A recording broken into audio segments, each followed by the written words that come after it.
There is a kind of waiting that does not look like waiting. It looks like patience.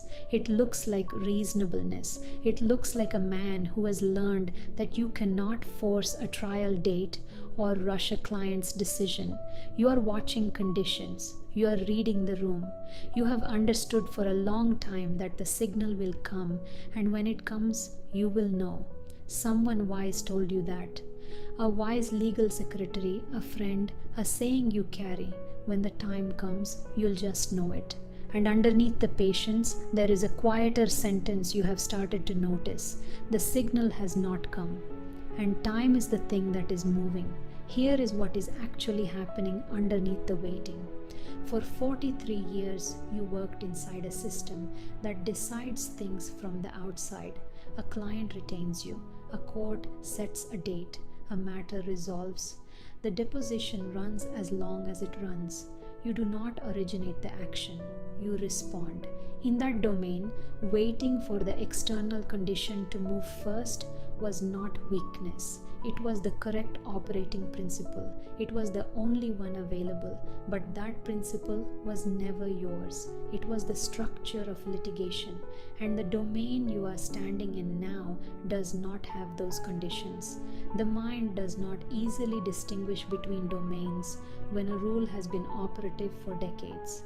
A deeply grooved pattern does not ask whether the current situation calls for it. It applies. This is what Damasio's somatic marker hypothesis describes. The body encodes past decision contexts as felt signals, markers that guide future decisions. Markers calibrated in one domain continue to fire in new domains where those conditions no longer apply.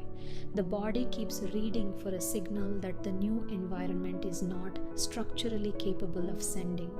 And what does the mind do while it waits? It loops.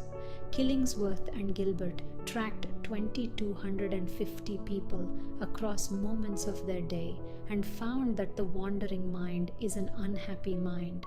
Not the content of the loop itself. The when will I know cycle is the structure of the low-grade distress you noticed when you said, time flies, don't it? Nolan Hoxhama's rumination research makes the point precisely. Repetitive passive focus on an unresolved question does not produce resolution. It deepens the groove.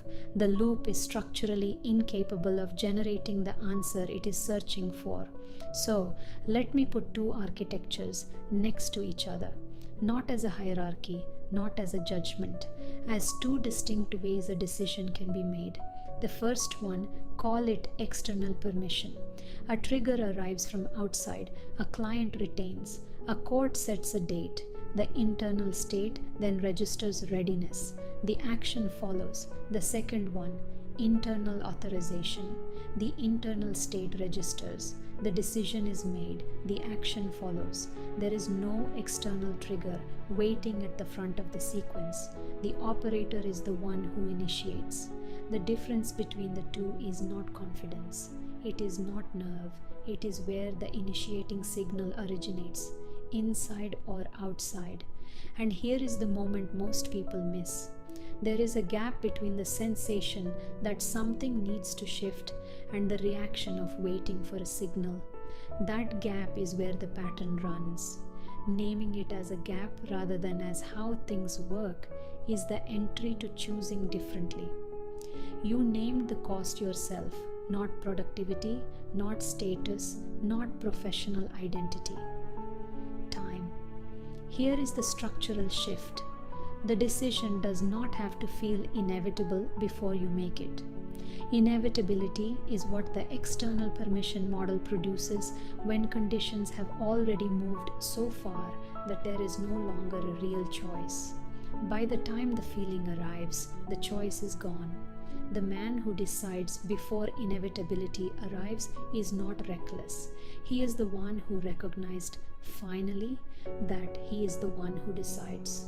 Not the calendar, not the client, not the body starting to protest. Him, right now, without waiting for anything outside to move first.